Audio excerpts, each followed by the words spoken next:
Welcome to 7 news Telugu. Gannavaram నియోజకవర్గం Vijayawada rural నున్న చినకంచి మామిడి తోటలో ఆంధ్రప్రదేశ్ మాల సంఘాల సమన్వయ కమిటీ ఆధ్వర్యంలో మాలల ఆత్మీయ సమ్మేళనం కార్యక్రమం ఘనంగా నిర్వహించారు. ఈ కార్యక్రమానికి ముఖ్య అతిథిగా విచ్చేసిన పిఎస్ఎన్ మూర్తి, జడ శ్రావణ్ కుమార్, మాజీ న్యాయమూర్తి, హైకోర్టు ప్రముఖ న్యాయవాది జై భీమ్ రామ్, భారత పార్టీ వ్యవస్థాపక అధ్యక్షులు, మాల మహానాడు రాష్ట్ర అధ్యక్షుడు పంతగాని రమేష్, మాల మహానాడు గన్నవరం అధ్యక్షులు దుడ్ల బాబు ఈ కార్యక్రమం ఉద్దేశించి మాట్లాడారు. మాలల ఆత్మీయ సమ్మేళనం కార్యక్రమం ద్వారా డిసెంబర్ 15వ తారీఖు గుంటూరులో జరిగే మాల గర్జన సభకు మాలలందరూ ఐక్యతగా వచ్చి విజయ పదం నడపాలని కోరారు. ఈ కార్యక్రమంలో గుంటూరు మాజీ ఎంపీపీ, జెడ్పీటీసీలు, సర్పంచులు, రైల్వే ఎంప్లాయీస్, ప్రభుత్వ ఉద్యోగ సంఘ నాయకులు పాల్గొన్నారు. వాళ్ళు ఏమన్నా చదువుకున్నారో మీకు ఎవరికైనా తెలుసా? వాళ్ళు నిరక్షరాస్యులు, కూలి పని చేసుకునేవాళ్ళు. వాళ్ళిద్దరూ 80 లక్షల మాలల కోసం ఒకరోజు ఒక మాదిగ కుటుంబంలో ఉన్నటువంటి మన సోదరుడు కొడుకు ఇంటికి వచ్చి వాళ్ళ తల్లితో ఒక మాట అంటున్నాడు. అమ్మా, మన అన్నయ్యకి, అంటే నలుగురు కొడుకులు అయితే ఆమెకి, మన అన్నయ్యకి ఒక మున్సిపాలిటీలో ఒక జూనియర్ అసిస్టెంట్గా ఉద్యోగం వచ్చిందంట. అన్నయ్యకి పెళ్ళైపోయి ఇంట్లో నుంచి వెళ్ళిపోయినాడు కదా. అన్నయ్యకి ఉద్యోగం వచ్చిన కారణంగా నాకు ఉద్యోగం లేదు, రిజర్వేషన్లు తీసేశారు అని రాష్ట్ర ప్రభుత్వం ఉత్తర్వులు ఇచ్చిందమ్మా. ఇప్పుడు నా పరిస్థితి ఏంటి? అన్నయ్య మనల్ని చూడటం లేదు, మన కుటుంబాన్ని ఎలా బతికించుకోవాలని చెప్పినటువంటి ఒక మాదిగ సోదరుడి బాధని ఏ విధంగా అర్థం చేసుకోగలదా కుటుంబం? అంటే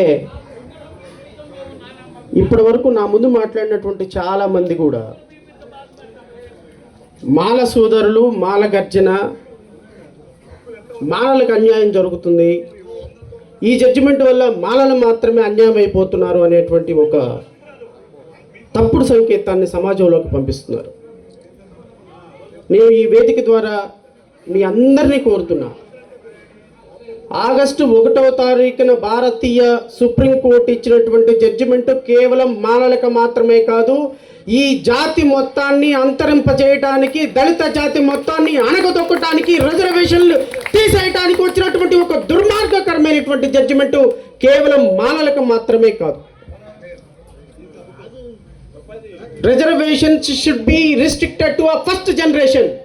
అంటే నలుగురు పిల్లలు ఉంటే కేవలం మొదటి కొడుకుకి, మొదటి జనరేషన్ కొరకు మాత్రమే రిజర్వేషన్ రిస్ట్రిక్ట్ చేయాలనేటువంటి ఈ దుర్మార్గకరమైనటువంటి జడ్జిమెంట్ కేవలం మాలలకు మాత్రమే ఇబ్బందా? మాల కుటుంబీకులకు మాత్రమే ఇబ్బందా?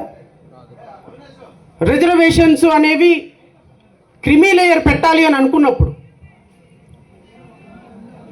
క్రిమీ లేయర్ సిస్టమ్ వల్ల కేవలం ఒక మాల జాతి మాత్రమే నష్టపోతుందా? కాదు సోదరులారు.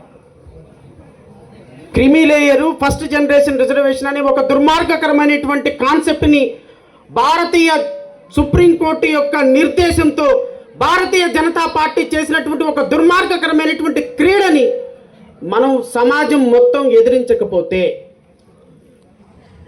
జరిగేటువంటి అత్యంత దురదృష్టకరమైనటువంటి పరిణామాలని మనం భవిష్యత్తులో రుచి చూడాల్సి వస్తుంది.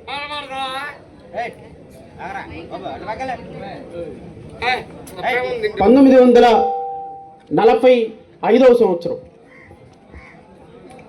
ఈ భారతదేశానికి స్వతంత్రం ఇవ్వాలి అని బ్రిటిష్ వారు డిసైడ్ చేసుకున్నప్పుడు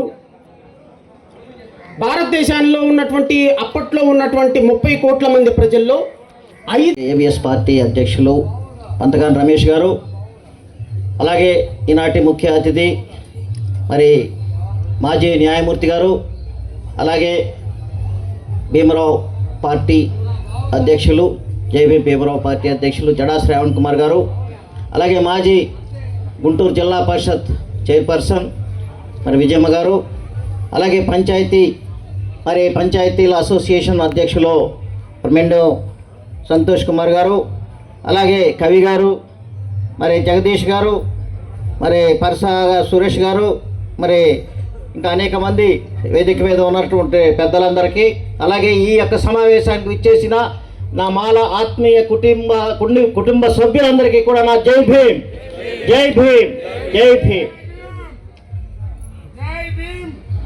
ఇవాళ దేశంలో మనువాదానికి అంబేద్కర్ వాదానికి మధ్య యుద్ధం జరుగుతుంది.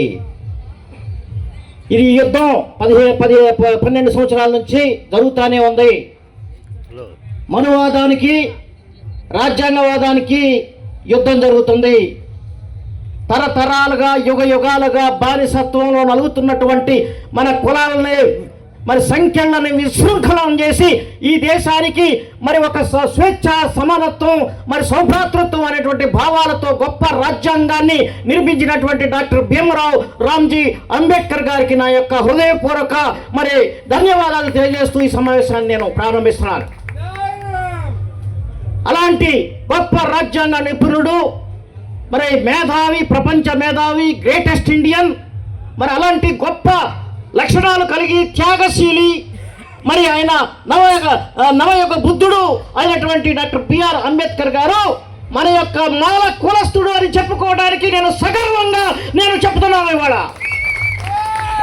నువ్వు చంద్రబాబు అయినా, జగన్మోహన్ రెడ్డి గారైనా, మోడీ గారైనా, ఇంకొకరైనా కానీ ఇవాళ మీరు కూర్చున్న కుర్చీల్ని ఏర్పాటు చేసింది డాక్టర్ బిఆర్ అంబేద్కర్ గారు రాసిన రాజ్యాంగం అని చెప్పి సందర్భంగా తెలియజేస్తున్నా. కాబట్టి మీరు ఏదో అనుకుంటున్నారు, మీరు ఇంతమంది మేధావులు ఉన్నాం, మేమేదో అగ్ర కులాల్లో ఉన్నాం, మేము తెలివిగల వాళ్ళం, మేము పెత్తనం చేస్తాం, మేము దౌర్జన్యం చేస్తాం. మీకు బుర్ర లేదు. బుర్ర ఉన్నది మా కులానికే, జ్ఞానం ఉన్నది మా కులానికే, మరి అభివృద్ధి ఉన్నది మా కులానికే, ముందు చూపు ఉన్నది మా కులానికే, మార్గదర్శకత్వం నిర్వహించేది మాల కులమే అని చెప్పి అంబేద్కర్ గారు నిరూపించారు. ఈ సందర్భంగా చనిపోయి ఇన్ని సంవత్సరాలైనప్పటికీ కూడా సజీవుడుగా మన ముందు నిలిచి ఉన్నటువంటి ఆ మూర్తికి ఎన్నిసార్లు మనం దండం పెట్టినా మన రుణం తీరదు. అలాంటి గొప్ప వ్యక్తి మన జీవితాల్లో ఉన్నందుకు మనం గర్వించాలి. అలాంటి వారసులుగా ఉన్నందుకు మనం గర్వించాలి. కాబట్టి ఇవాళ మనకి నేను చెప్తున్నట్లుగా ఏదో మందకృష్ణ చేసే ఉద్యమం కాదు. దీని మీద పెద్ద కుట్ర ఉంది. నాకు జడా శ్రావణ్ గారు చెప్పినట్లుగా దీనిలో భారతదేశంలో మొత్తంలో దళితులను విభజించి వాళ్ళ ముక్కలుగా చేసి వాళ్ళ ఐకమత్యాన్ని దెబ్బతీసి మరి వాళ్ళలో ఏ రకమైనటువంటి రాజ్యాధికారం వైపు వెళ్లకుండా, వాళ్ళ హక్కుల కోసం పోరాడకుండా వాళ్ళల్లో వాళ్ళకే తగాదాలు పెట్టి మరి వీళ్ళ యొక్క ఉద్యమాన్ని నీరుగార్చాలనేటువంటి ఉద్దేశంతో చేస్తున్నదే వర్గీకరణ. కానీ వర్గీకరణలో ఉన్నటువంటిది రాజ్యాంగం స్ఫూర్తి లేదు. వర్గీకరణ రాజ్యాంగబద్ధం కాదు. వర్గీకరణ న్యాయబద్ధం కాదు. వర్గీకరణ అసంబద్ధం, మరి అనవసరం. వర్గీకరణ అవసరం ఎవరు అడిగారంటే వర్గీకరణ చేయమని మందాకృష్ణ అడిగాడు. దేశంలో ఎంతమంది ఇవాళ 140 కోట్ల జనాభా దేశంలో ఉంది. అందులో 25% మంది ఎస్సీలు ఉన్నారు. ఎంత అవుతారు? ఎన్ని కోట్లు అవుతారు ఎస్సీలు? ఈ యొక్క 25 ఆ యొక్క 30 కోట్ల మంది మరి జనాభా ఉన్నారు ఇవాళ 140లో. కాబట్టి 425 10 కోట్లు, అదే 35 కోట్ల మంది జనాభా భారతదేశంలో ఉంటే వారి యొక్క అభిప్రాయాలను మీరు పరిగణలోకి తీసుకోకుండా మీ ఇష్టానుసారంగా మీ రాజకీయ ప్రారంభం కోసం, మీ రాజకీయ లబ్ధి కోసం, మీ పార్టీల విజయం కోసం, మీ యొక్క స్వప్రయోజనాల కోసం, స్వార్థ ప్రయోజనాల కోసం ఈ వర్గీకరణ అనేటువంటిది మీరు తీసుకొస్తారా? నేను ప్రశ్నిస్తున్నాను. చంద్రబాబు నాయుడు గారు దేశంలో ఏ రాష్ట్రమైన వర్గీకరణకు అనుమతి ఇచ్చిందా? ఉత్తర భారతదేశంలో ఉన్న 25 రాష్ట్రాల్లో మాదిగలు అత్యధికంగా ఉన్నారు. మరి ఆ మాదిగలందరూ కూడా మాకు వర్గీకరణ వద్దు అంటున్నారు. వద్దు అనేటటువంటి మాదిగల్లో మరి అభిప్రాయాలను పరిగణలోకి తీసుకుంటారా? లేదా మైనారిటీ కులం? ఇక్కడ మాదిగలు, ఈ రాష్ట్రంలో మాదిగలు మైనారిటీ కులం, మారల అత్యధిక పెద్ద కులం. కాబట్టి మీరు ఏదన్నా మా రిజర్వేషన్ విషయంలో మార్చాలి అనుకున్నప్పుడు మాలల అభిప్రాయాలను తీసుకుంటారా లేదా? అతిపెద్ద కులం మాల కులం అయినప్పుడు మాల కుల అభిప్రాయాన్ని మీరు తీసుకొని ముందుకు వెళ్ళినప్పుడు మాత్రమే ఇది జరుగుతుంది. అది అప్పుడు వాళ్ళు ఎటు తిరిగి వ్యతిరేకిస్తారు కాబట్టి దాన్ని జరగకుండా నిలుపుదేయాలి చేసేటువంటి అవసరం మీ మీద ఉంది. కాబట్టి దళితుడి యొక్క ప్రతి అభిప్రాయాలు 59 కులాలు ఈ రాష్ట్రంలో ఉన్నాయి. 59 కులాల అభిప్రాయాలు మీరు తీసుకోవాలి. తీసుకొని అప్పుడు వాళ్ళంతా వ్యతిరేకించినట్లయితే దీన్ని మీరు కూడా వ్యతిరేకించాలి. మేము చెప్పేది అదే, మొట్టమొదటి మీకు చెప్పేది అదే. మేము తెలుగుదేశం పార్టీలో ఉన్నామే. నా సతీమణి కూడా తెలుగుదేశం పార్టీ పాలిట్ బ్యూరో మెంబర్ చేసిందే. అప్పటి నుంచి ఇప్పటివరకు కూడా మేము ఈ విషయంలో మీతో ఘర్షణ పడతానే ఉన్నాం. మీరు కూడా చెప్పారు, అమ్మ నేను వర్గీకరణ జోలికి వెళ్ళను, నేను దాన్ని ఆపేస్తాను, మీకు ఏ విధంగా చేపిస్తానని చెప్తాడు. మళ్ళీ ఎన్నికల్లో ఓడిపోగానే వర్గీకరణ, మాదిగల ముద్దు బిడ్డ, పెద్ద మాదిగ అని వస్తాడు. కాబట్టి ఈ రకమైనటువంటి అబద్ధపు మాటలు, మరి అనవసరమైనటువంటి విషయాల్లో తలదూర్చుకుని చంద్రబాబు తల కోరివి పెట్టుకుంటున్నాడు. ఎందుకంటే 2000 సంవత్సరంలో వర్గీకరణ చేసి 2004లో ఓడిపోయాడు చిత్తుగా. మళ్ళీ 2025 జనవరిలో వర్గీకరణ చేయాలని ఇప్పుడే నాకు వార్త అందింది. 2020 జనవరిలో